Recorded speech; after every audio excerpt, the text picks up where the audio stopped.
ఓం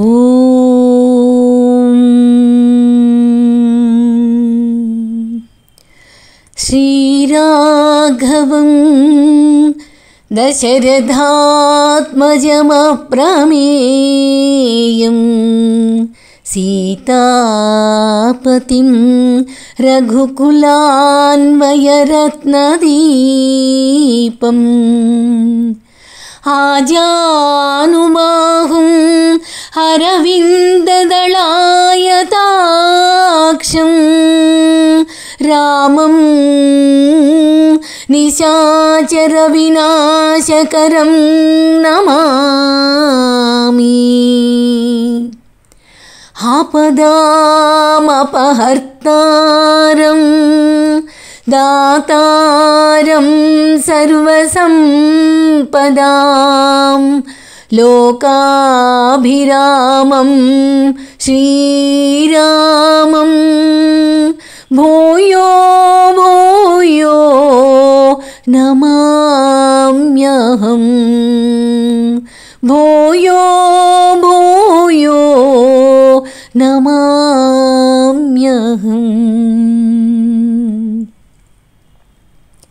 శ్రీరాముడు దశరథ నందనుడు సీతాపతి రఘుకులానికి రత్నదీపం లాంటివాడు. అటువంటి ఆజానుబాహుడు అరవింద దళాయతాక్షుడు రాక్షస వినాశనం చేసి అధర్మ నిర్మూలనం చేసి భార్యను తీసుకొని అయోధ్యకు బయలుదేరుతున్నాడు. రామచంద్రమూర్తికి జై, సీతామాతకు జై, లక్ష్మణస్వామికి జై, రామభక్త హనుమానుకి జై. విభీషణుడు అద్భుతమైనటువంటి పుష్పక విమానాన్ని తీసుకొచ్చి అక్కడ పెట్టాడు. రామా, నువ్వు అనుకుంటే ఈ ఒక్క రోజులోనే అయోధ్యకు చేరగలవు, అటువంటిది పుష్పక విమానం అని దాని అద్భుతమైనటువంటి వర్ణన గురించి అది కుబేరుడిదని మొత్తం వివరించి చూపించి చెప్పాడు. దాన్ని చూస్తూనే ఆశ్చర్యపోయారు రామలక్ష్మణులు. ఆ పుష్పక విమానం అంతా రత్న ఖచితంతో నిర్మించబడి ఉంది. అద్భుతంగా చూశారు. చూసి దానిలో ప్రయాణం చేయాలని పుష్పక విమానంలో ఆసీనులై కూర్చున్నారు. రాముడు, లక్ష్మణుడు, సీతమ్మ కూర్చున్నారు. అయితే అక్కడ మనం గమనించాల్సింది, రాముడు వానర సైనికులకి తర్వాత హనుమంతునికి స్వర్ణాన్ని రత్న మాణిక్యాల్ని కానుగ్గా ఇవ్వవలసింది అని విభీషణుణ్ణి అర్థించాడు. రాముడు సీత లక్ష్మణులతో పాటు అధిరోహించాడు పుష్పక విమానాన్ని. అక్కడ సమావేశమై ఉన్న వాళ్ళతోటి రాముడు మాట్లాడుతున్నాడు. ఓ ప్రియమైన వానర యోధులారా, నా తరపున మీరు చేసిన వీరోచితమైనటువంటి పోరాటానికి మీ రుణం తీర్చుకోవటం అనేది నాకు సాధ్యం కాదు. మీ అకుంఠితమైనటువంటి భక్తియుక్త సేవ భవిష్యత్తులో భక్తులకు సర్వదా ఒక ప్రేరణగా నిలుస్తుంది. భక్తితో చేసే కార్యం ఎలా ఉంటుంది అంటే వానరులను చూసి నేర్చుకోవాలి. అంత భక్తి చేశారు, ఏమీ ఆశించలేదు. సుగ్రీవుడు చెప్పాడు, రాముడు ఆదేశించాడు, వానరులు చేశారు. ప్రతి భక్తుడికి రామ సేవలో పాల్గొనాలంటే విజయోత్సాహం కలగాలి. అటువంటి వాళ్లకు ఒక ప్రేరణగా నిలుస్తుంది అని ఆశీర్వాదం ఇచ్చాడు. అలా మీ కీర్తి ప్రతిష్టలు శాశ్వతంగా ఉజ్వలంగా ప్రకాశిస్తాయి. దయచేసి ఇక మీరు కిష్కింధకి తిరిగి వెళ్ళండి. సుగ్రీవుని నాయకత్వం కింద అక్కడ సుఖ సంతోషాలతో జీవించండి. అలాగే విభీషణ, లంకాపుర జనులు ఇప్పుడు తన మహారాజును కోల్పోయి ఉన్నారు. నీవు తక్షణమే లంకా పరిపాలన బాధ్యతలు స్వీకరించు. ఇద్దరు ధర్మంగా పరిపాలించండి. జనులను ప్రేమగా చూసుకోండి. వాళ్ళ అవసరాలను గమనిస్తూ ఉండండి అని ఆయన చెప్పవలసింది చెప్పాడు. రాముని ఎదుట సుగ్రీవుడు, విభీషణుడు ముకుళిత హస్తాలతోటి నిల్చొని అడుగుతున్నారు, ప్రభు దయచేసి నీ వెంట మమ్మల్ని కూడా అయోధ్యకు రానివ్వు. పట్టాభిషేక మహోత్సవాన్ని చూస్తాము. అప్పుడు తర్వాత మేము మా స్వగృహాలకి తిరిగి వెళ్ళిపోతాము అని వేడుకున్నారు. రాముడు అంతకంటే సంతోషమా, ప్రియమైనటువంటి మిత్రులతో కలిసి అయోధ్యకు తిరిగి వెళ్ళడం కంటే నాకు సంతోషకరమైన విషయమే మరేమీ ఉండదు. మీరు ఇతర వానర వీరులు అందరూ కూడా పుష్పక రథాన్ని ఎక్కితే మనం తక్షణమే బయలుదేరి వెళ్దాం అని అన్నాడు. ఆ పుష్పక రథంలో ఎంతమంది కూర్చున్నప్పటికీ ఇంకా ఒకళ్ళకి ఖాళీ ఉంటుంది. అటువంటిది పుష్పక విమానం. అంత అద్భుతమైనటువంటి పుష్పక విమానం అంటేనే ఎంతమంది అయినా పడతారు, ఇంకా ఒకళ్ళకి ఖాళీ ఉంటుంది అనే విషయాన్ని ఇక్కడ గొప్పగా విభీషణుడు చూపిస్తున్నాడు. సరే, అందరూ ప్రయాణమయ్యారు. ఆ వాయు గమనం చేస్తున్నారు, ఆనందంగా చూస్తున్నారు. ఆ వివిధ ప్రదేశాలను చూపిస్తూ సీతమ్మకు చెప్తున్నాడు, అదిగో యుద్ధభూమిలో వీరులైనటువంటి రాక్షసులు విగత జీవులై పడి ఉన్నారే, ఆ ప్రదేశంలోనే చూడు సీత, నీకోసమే వాళ్ళంతా చచ్చిపోయారు. రావణుడు నేలకూలిన చోటిదే అని చెబుతూ చూపిస్తూ ప్రేమగా ఆనందంగా సీతమ్మతో ఉన్నాడు. అప్పుడు సముద్రాన్ని దాటి లంకకు చేరాం కదా, ఇదిగో ఇక్కడే, అదిగో ఆవలి తీరంలో సేతుబంధం రామేశ్వరం అనే ప్రదేశం ఉంది. అక్కడనే వారధి నిర్మాణం ప్రారంభమైంది. ఇప్పటి నుండి సేతుబంధం అత్యంత పవిత్ర క్షేత్రంగా విరాజిల్లుతూ ఎవరికైనా సరే అతడి సంచిత పాపాలను ప్రక్షాళనం చేయడానికి సమర్థమై ఉన్నటువంటి పుణ్యక్షేత్రమవుతుంది. అదే రామేశ్వరం అని పుణ్యక్షేత్రానికి ఆశీర్వాదం ఇచ్చినట్లే. అక్కడికి అడుగుపెట్టినటువంటి ప్రతి సాధకుడు, భక్తుడు, జిజ్ఞాసువు జ్ఞానానికి అర్హత సంపాదించుకుంటాడు. రాముడు కిష్కింధను చూపిస్తూ ఉంటే సీతమ్మ అడుగుతోంది రాముడితోటి, వానర ముఖ్యుల పత్నులు ఉన్నారు కదా, వాళ్ళ సాంగత్యంతో నేను అయోధ్యకు వెళ్ళగలిగితే నాకు సంతోషంగా ఉంటుంది కదా అని చెప్పింది. వెంటనే తన భార్యల్ని వెంట పెట్టుకొని రావాల్సింది అని వానరులకు సూచన ఇచ్చాడు రాముడు. వాళ్ళందరూ కూడా ఆనందంగా వచ్చి ఆసీనులయ్యారు. ఇక పుష్పక విమానం అంతా పుష్కలంగా ఉంది. అందరూ ప్రయాణం కొనసాగించారు. నగరంలోకి ప్రవేశించటానికి ముందుగానే రాముడు అయోధ్యకు వెళ్లకుండా భరద్వాజ మహర్షి ఆశ్రమం దగ్గర ఆగాడు. తన బంధువుల్ని కలుసుకునే ముందు వాళ్ళ యోగక్షేమాలను గురించి ఆయన ప్రశ్నించాడు. సంతోషపూర్వకంగా రాముడికి స్వాగతం పలికినటువంటి భరద్వాజుడు ఆయన ప్రశ్నలకు బదులిస్తూ చెప్తున్నాడు, భరతుడు నీవు లేనప్పుడు జింక చర్మాన్ని ధరించాడు, నార వస్త్రాలను ధరించాడు, జటాజూటాలతో కఠినమైన వైరాగ్యమయ జీవితాన్ని గడిపాడు.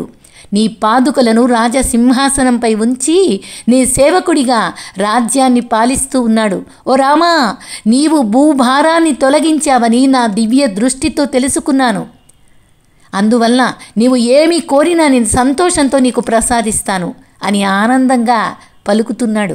సంతోషంతో రాముడు బదులిస్తూ, అయోధ్యకు వెళ్ళే మార్గంలో ఉన్న వృక్షాలన్నీ ఫల పుష్ప సంభరితాలు అగుగాక, ఆ వృక్షాల నుండి అమృత పరిమళాలు వెదజల్లుతూ సుధారస తరంగిణులు ప్రవహించుగాక అని వేడుకున్నాడు. ఆయన అడిగిందే తడవుగా, పలికిందే తడవుగా అయోధ్య మార్గంలో ఉన్నటువంటి వృక్షాలు మొత్తం రసవంతమైనటువంటి ఫలాలతో సమృద్ధంగా చెట్లన్నీ నిండి ఉన్నాయి. అద్భుత పరిణామాన్ని చూసినటువంటి వేలాది మంది వానరులు పుష్పక రథం నుంచి దిగి కిందకి దుమికి తనివి తీరా ఫలాలను ఆస్వాదించారు. వానరుల నిస్వార్థ సేవకుగాను ప్రతిఫలంతో పురస్కరించడం ఎలాగా అని రాముడు ఎప్పుడూ ఆలోచిస్తూనే ఉన్నాడు. అందువల్ల ఈ విధంగా వాళ్ళు సంతృప్తి చెందడం చూసి ఆయన సంతోషించాడు. హనుమంతుని వైపు తిరిగి రాముడు అంటున్నాడు, హనుమా, దయచేసి నా రాక గురించి గుహుడికి తెలియచెయ్యి. ఆ పైన నందిగ్రామానికి వెళ్ళి సీతాపహరణం గురించి, ఆ తరువాత జరిగిన ఆమెను తిరిగి సంపాదించిన విషయాన్ని గురించి అన్ని సంఘటనలను భరతునికి విపులంగా వర్ణించి చెప్పు. నా రాక గురించి విన్నప్పుడు భరతుని ముఖ కవళికలు ఎలా వ్యక్తమైనాయో జాగ్రత్తగా గమనించు. అప్పుడు మనం ఆశ్రమం నుండి బయలుదేరే ముందు ఆ విషయాన్ని నాకు నివేదించు.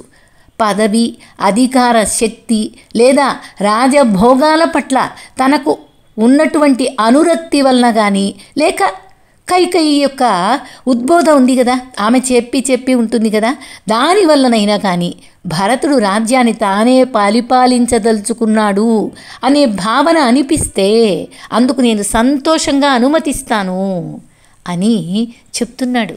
హనుమంతుడికి చూసి రమ్మన్నాడు. హనుమంతుడు ఎట్లాంటి వాడో తెలుసు కదా రాముడికి.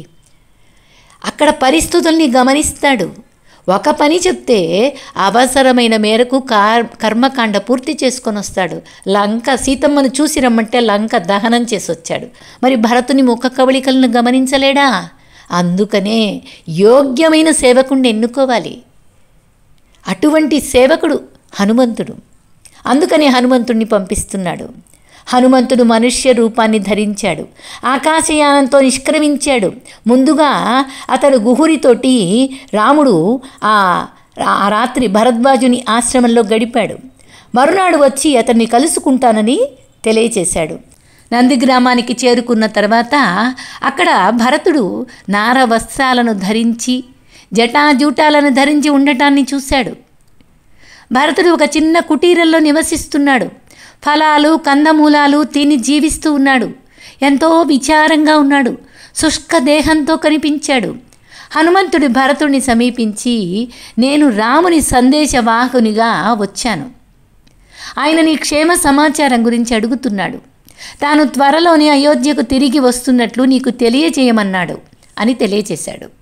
మహత్తర వచనాన్ని విన్నాడు భరతుడు. ఆయన వదనం తక్షణమే అమితానందంతో వెలిగిపోయింది. దివ్యానంద భావ వివశుడై స్పృహ తప్పి ఆనందంతో పడిపోయాడు. తెలివి తెచ్చుకున్న తర్వాత భరతుడు లేచి అమితమైన సంతృప్తితోటి హనుమంతుడిని ఆలింగనం చేసుకున్నాడు. హనుమంతుడిని అశ్రుధారలతో అభిషేకిస్తూ భరతుడు, నాకీ శుభవార్తను తెచ్చినందుకు గాను నీకు నేను తక్షణమే 1,00,000 గోవుల్ని 100 గ్రామాలను నీవు వివాహమాడడానికి 16 కన్యలను బహుకరిస్తాను. ఇప్పుడు దయచేసి కూర్చొని రాముని ప్రవాస కాలంలో జరిగిన విషయాలన్నిటినీ నాకు సవివరంగా చెప్పవలసింది అని ప్రార్థిస్తూ హనుమంతుణ్ణి దీనంగా అడిగాడు. ఆనందంగా చూస్తున్నాడు భరతుడు. రాముడు నేడో రేపో రానున్నాడనే అంశం, ఆయన ప్రవాసానికి సంబంధించిన అన్ని విషయాలు అన్నీ హనుమంతుడు భరతునికి పూసగుచ్చినట్లు వివరించడం పూర్తి చేశాడు. చిరకాల వాంఛ ఎట్టకేలకు నెరవేరింది అని భరతుడు ఆనందంగా వెల్లడించాడు. భరతుడు రాముడిని స్వాగతించడానికై అన్ని ఏర్పాట్లు చేయవలసిందిగా శత్రుఘ్నుడిని ఆదేశించాడు. దాంతో సుమంత్రుడు మిగతా సచివులు గజాలను అధిరోహించి నందిగ్రామానికి చేరుకున్నారు. కౌసల్య, సుమిత్ర, కైకేయి పల్లకీలలో చేరుకున్నారు. నిర్మాణవేత్తలు నందిగ్రామాన్ని అయోధ్యతో అనుసంధిస్తూ హడావుడిగా ఒక కొత్త బాటను నిర్మించారు. భరతుడు రామ పాదుకలను, ధవళ శోభితమైన రాజఛత్రాన్ని, చామరాలని తీసుకున్నాడు. బ్రాహ్మణ పురోహితులు వెంట వస్తూ ఉండగా శంఖనాదాలు, దుందుబి ద్వానాల మధ్య తన కుటీరం నుండి బయటికొచ్చాడు. రాముడు వస్తున్నాడన్న వార్త క్షణాల మీద వ్యాపించింది.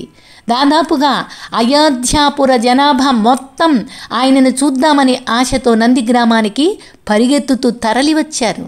భరతుని వెంట సచివులు, పురోహితులు, గౌరవనీయులైన ఇతర పౌరులు సుమధుర వాద్య ధ్వనులను మ్రోగించుకుంటూ, సంగీత వాద్య కళా విశారదులు వేద మంత్రోచ్చారణ చేస్తూ శ్రోత్రియులైన బ్రాహ్మణులు బయలుదేరారు. వాళ్ల వెనుక శోభాయాత్రలో బంగారు పగ్గాలతో కట్టి చేయబడినటువంటి ముచ్చటైన అశ్వాల చేత లాగబడుతున్న రథాలు కదిలాయి. ఈ రథాలు బంగారు జరీతో కూడిన ధ్వజాల చేత వివిధమైనటువంటి పరిణామాలలో, రూపాలలో ఉన్నటువంటి ఇతర ధ్వజాల చేత అలంకరించబడి ఉన్నాయి. స్వర్ణ కవచాల్ని దాల్చిన సైనికులు, తాంబూలాన్ని తీసుకువస్తున్న సేవకులు, ఎందరో పేరుగాంచిన రూపవతులైన వేశ్యాంగనలు ఉన్నారు. ఛత్ర చామరాలను, వివిధ శ్రేణుల అమూల్య రత్న మాణిక్యాలను, రాజోచిత స్వాగత సత్కారానికి తగిన ఇతర లాంఛనాలను చేతబట్టుకొని పరిచారకులందరూ కాలి నడకన అందరూ కదిలారు. మార్గమంతా కోలాహలంగా, ఆనందంగా, శోభాయమానంగా తీర్చిదిద్దారు. ఆనందంగా నడుస్తోంది. అలంకరించారు అంతా. హనుమంతుడు అదిగో రాముడు వస్తున్నాడు అంటూ గట్టిగా కేక పెట్టాడు. భరతుడు ఇంకా దీనంగా చూస్తున్నాడు. ఇంకా రాముడి జాడ కనపడటం లేదే, ఎప్పుడొస్తాడు అని ఏర్పాట్లయితే అందరూ చేశారు. అందరూ ఎదురు చూస్తున్నారు. కానీ భరతుడు దీన ముఖాన్ని చూసి హనుమంతుడు ఆనందంగా అదిగో రాముడు వస్తున్నాడు అని మరొక్కసారి కేకపెట్టాడు. గగన తలంలో ఉదయిస్తున్న పూర్ణ చంద్రుని వలె ఉన్నటువంటి పుష్పక రథం భరతుడికి కూడా కనిపించింది. జనసందోహం నుండి వెనువెంటనే హర్షధ్వానాలు మిన్నుముట్టాయి. ప్రతి ఒక్కళ్ళు గౌరవపూర్వకంగా తమ రథ గజ తురగాల నుండి కిందకి దిగారు. భరతుడు దూరం నుండే రాముడిని పూజిస్తూ ఉన్నాడు. ముకుళిత హస్తాలతో భరతుడు శ్రీరాముణ్ణి మహిమలను కీర్తించే ప్రార్థనలను ఉచ్చరిస్తూ అర్ఘ్యాది ఉపచారాలను సమర్పిస్తూ వస్తున్నాడు. పుష్పక రథంలో అగ్రభాగాన తేజస్వి ప్రకాశిస్తున్న రాముడు స్పష్టంగా గోచరించడంతో భరతుడు అత్యంత భక్తి ప్రపత్తులతో నమస్కరిస్తూ వినయంగా ఉన్నాడు. దివ్య విమానం భూతలానికి దిగడంతోనే భరతుడు పరుగున వెళ్ళి ఆ రథంలోకి ఎక్కి తన అగ్రజునికి అభివాదాలు తెలియచేశాడు. రాముడు తక్షణమే తన ఆసనం మీద నుండి లేచి భరతుడిని ఆలింగనం చేసుకొని తన ఒడిలోకి తీసుకున్నాడు. దివ్య ప్రేమావేశంతో, మృదులమైన హృదయంతో, బాష్పపూరిత నయనాలతో భరతుడు శ్రీరామచంద్రుడిని సమీపించి అపరిమిత భక్తి పారవస్యంతో ఆయన పాదాలపై పడ్డాడు. చూడండి ఎంత ఆదర్శకరమైనటువంటి ప్రేమ తత్వం అన్నదమ్ముల మధ్య కనపడుతుంది. ఒకరిని మించి ఒకరు త్యాగం, ఒకరిని మించి ఒకరికి ప్రేమ, ఒకరికి మించి ఒకరికి అభిమానం, వాత్సల్యం, ఆ తత్వమంతా దర్శిస్తూ ఉంటే ఆనంద భాష్పాలు జాలువారుతున్నాయి. అలా కనిపిస్తూ ఉంది ఆ దృశ్యమంతా. భరతుడు బాగా శుష్కించి ఉండటాన్ని శ్రీరామచంద్రుడు గమనించాడు. తాను లేనప్పుడు తన అనుజుడు గోమూత్రంలో ఉడికి ఉడకని ఆహారాన్ని భుజిస్తూ, తన దేహాన్ని నార వస్త్రాలతో కప్పుకుంటూ, జటాచూటాలను ధరిస్తూ, దర్భశయ్యపై పడుకుంటూ గడుపుతున్నాడని ఆయన విన్నాడు. అత్యంత కరుణార్ద్ర హృదయుడయ్యాడు. ఇందుకు ఎంతగానో దుఃఖించాడు రాముడు. భరతుడు లక్ష్మణుడిని, సీతను ప్రశంసలతో ముంచెత్తుతూ వాళ్ళకి అభివాదాలు తెలియచేశాడు. అతడు సుగ్రీవుడిని ఆలింగనం చేసుకొని అభివాదం తెలుపుతూ, మేము నలుగురమైనప్పటికీ నీవిప్పుడు మాలో 5వ సోదరుడు వంటి వాడవు అని హనుమంతుడు చెప్పాడు కదా. అదంతా గుర్తు చేసుకొని సుగ్రీవుడిని గుర్తించి ఆయన సోదరుడిగా భావించి అభిమానిస్తున్నాడు. రాముడు తన మాతృదేవి అయిన కౌసల్య దగ్గరికి వెళ్ళాడు. భక్తితో ఆమె పాదాలకు ప్రణమిల్లాడు. రాముడు ఒకరి తరువాత ఒకరుగా సుమిత్రకు, కైకేయికి, వశిష్ఠునికి అభివందనం చేశాడు. పురజనులంతా ముందుకొచ్చి ముకుళిత హస్తాలతో ఆయనకు స్వాగతం పలికారు. సీతమ్మ, లక్ష్మణుడు తన వెంట రాగా రామచంద్రమూర్తి వేదవిధులైన బ్రాహ్మణులను, కుటుంబంలోని పెద్దలకు తన సగౌరవ ప్రణామాలు సమర్పిస్తూ అయోధ్యాపుర వాసులంతా ప్రభువుకు గౌరవాంజలి ఘటిస్తూ ఈ విధంగా సాగుతుంది. ఈయన వాళ్ళకి నమస్కారాలు చేస్తున్నాడు, అయోధ్యాపుర వాసులంతా ఈయనకి నమస్కారం చేస్తున్నారు. దీర్ఘకాలపు వియోగానంతరం తమ రాజును చూడగానే అయోధ్యాపుర వాసులు పుష్పమాలికలను సమర్పించారు. అమితమైనటువంటి ఆనంద ఉత్సాహాలతోటి తమ ఉత్తరీయాలను పైకి ఊపుతున్నారు జెండాలాగా. విజయం లభించింది మాకు అన్నంత ఆనందంగా ఉన్నారు అయోధ్యానగర వాసులు. ఆ తరువాత రామ పాదుకలను తన చేతులతో పట్టుకొని భరతుడు రాముని ఎదుటికొచ్చాడు. ఆ పాదుకలను జాగ్రత్తగా రాముని పాదాల చెంత ఉంచి భరతుడు, నీ పరోక్షంలో నేను పర్యవేక్షించిన రాజ్యం ఇదిగో రామా, నీ దయ వలన అయోధ్య సిరి సంపదలతో తులతూగుతోంది. కోశము కానీ, భాండారాలు కానీ, సేన అన్నీ కూడా దశగుణాధికమై విస్తరించి ఉన్నాయి. ఇక నా కర్తవ్యం పూర్తయింది. ఇక వీటన్నిటినీ త్యజించి నీకు ధారాదత్తం చేస్తున్నాను అన్నాడు. దారు పాదుకలను శ్రీరామచంద్రుని ఎదుట ఉంచిన మీదట భరతుడు బాష్పపూరిత నేత్రాలతోటి ముకుళిత హస్తుడై నిలబడ్డాడు రాముని పాదాల చెంత. శ్రీరామచంద్రుడు భరతుడిని 2 చేతులతో ఆలింగనం చేసుకొని అతడిని ఆ అశ్రువులతోటి అభిషేకించాడు. ఒకరి త్యాగం, ఒకరి ప్రేమ అత్యద్భుతం రామాయణం. తరువాత రాముడు తన ఆధ్యాత్మిక గురువైన వశిష్ఠుని పాదాల వద్ద కూర్చొని ఆయన్ని సేవిస్తూ ఉన్నాడు. భరతుడు ఆయన ఎదుటకు వచ్చి, ప్రియాగ్రజ, దయచేసి ఇంకా ఆలస్యం లేకుండా రాజసింహాసనంపై పట్టాభిషిక్తుడవై రాజభోగాలతో కూడిన జీవితాన్ని పునఃస్వీకరించు అని ప్రార్థిస్తూ వినయంగా అడిగాడు. రామచంద్రమూర్తి అపూర్వమైన ఉత్సవ సంరంభముల నడుమ అయోధ్యలో ప్రవేశించాడు.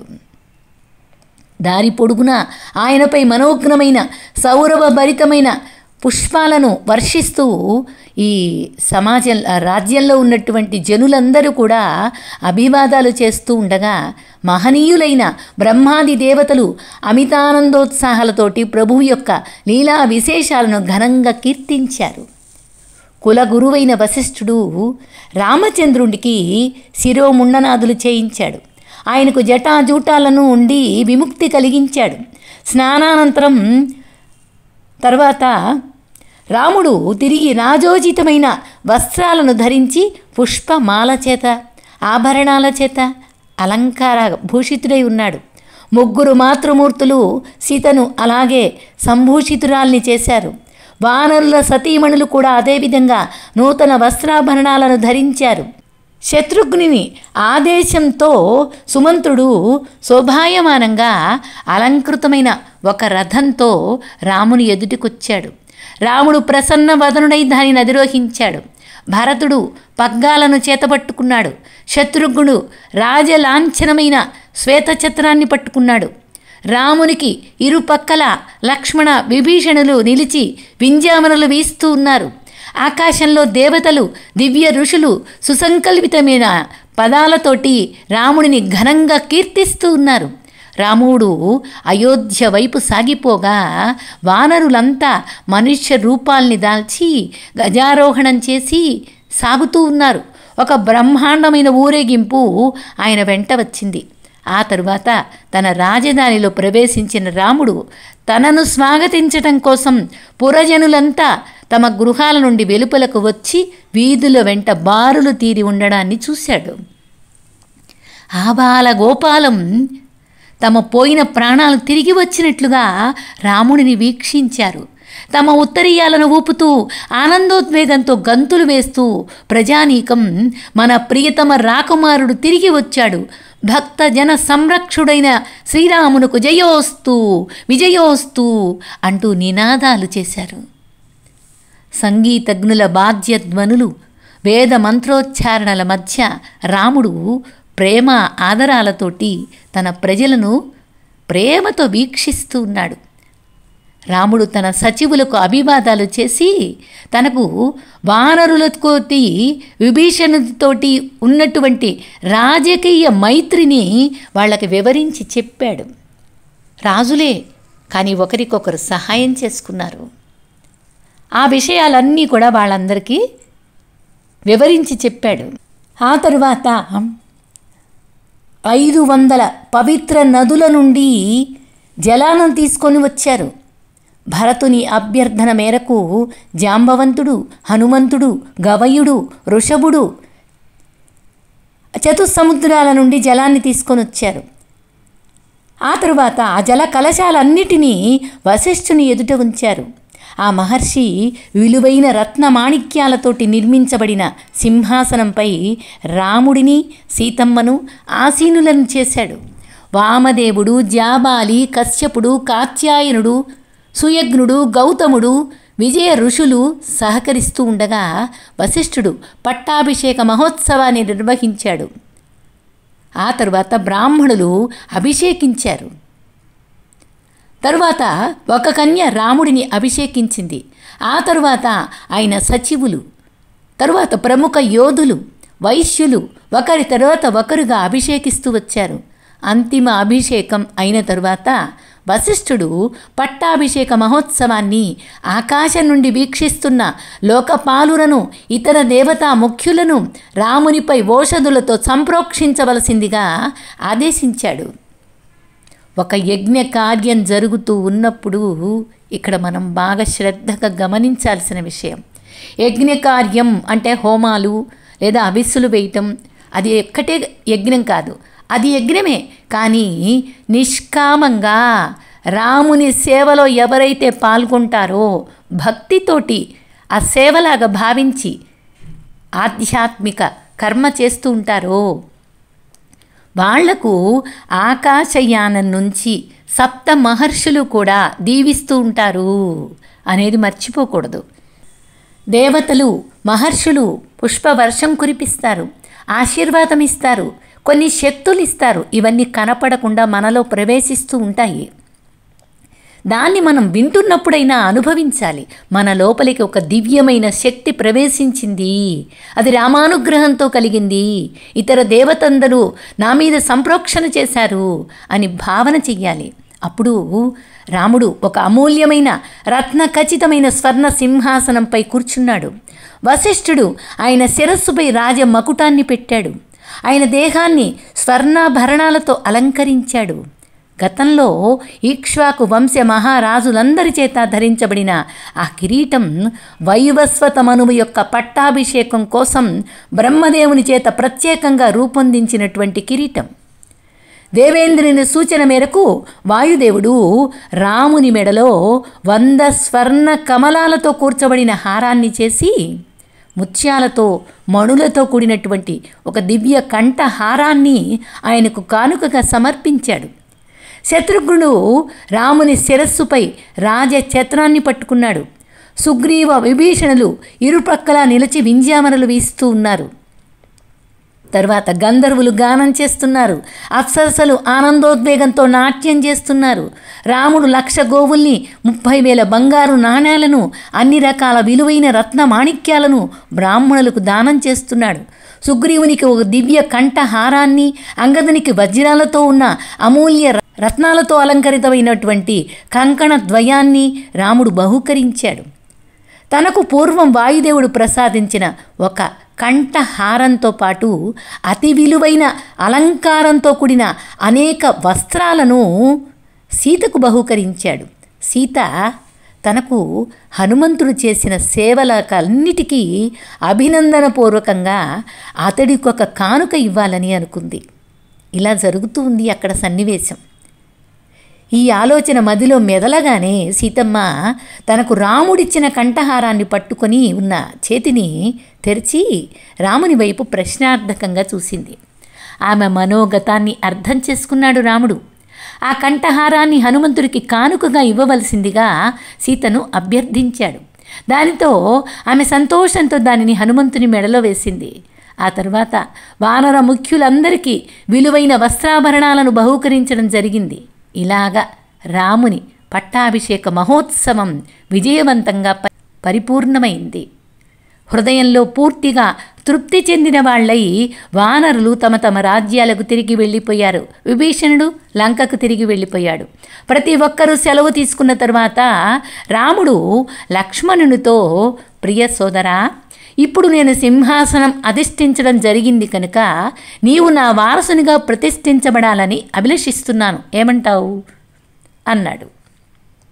ఇలా పదే పదే ఎన్నిమార్లో కోరుకుని అడిగినప్పటికీ ఆ ప్రతిపాదన ఇష్టపడలేదు లక్ష్మణుడు. మౌనంగా ఉన్నాడు. రాముడు లక్ష్మణుని మనోగతాన్ని చక్కగా అర్థం చేసుకున్నాడు. అందువల్ల ఆయన చివరకు ఆ గౌరవాన్ని భరతునికే ప్రసాదించాడు.